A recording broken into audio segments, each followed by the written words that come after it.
Hi everyone. So I'm going to be answering the first question of are women doing gender by taking on masculine traits when they engage in violent crime? Can you think of any real life examples or personal stories where a woman's violent actions were either minimized or exaggerated based on their gender? So I'll start with the concept of doing gender refers to the idea that gender is not something we are, but something we actually performed by our behaviors, choices, and interactions with people. When women engage in behaviors that are typically labeled as masculine, they can be perceived as stepping outside traditional gender norms.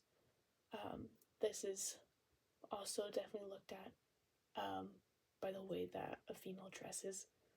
Because if a female, is wearing baggy clothing or men's clothing, they're going to be described as masculine because that's not normal in our society.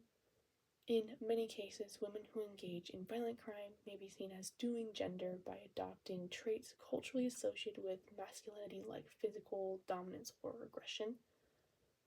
When women commit violent crimes, their actions are sometimes minimized or exaggerated based on societal expectations of femininity. Whenever a female commits a crime, I feel like it shocks more people than when a male commits a crime, especially when it's violent. They do like to exaggerate it. If you look at titles of violent crimes that involved that the person being accused,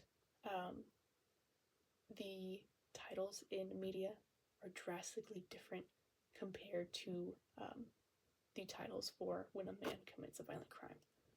It really targets the females, especially on their clothing, the way they look, their background. For the minimization aspect, female offenders are sometimes looked at as less culpable or seen mentally unstable rather than inherently violent.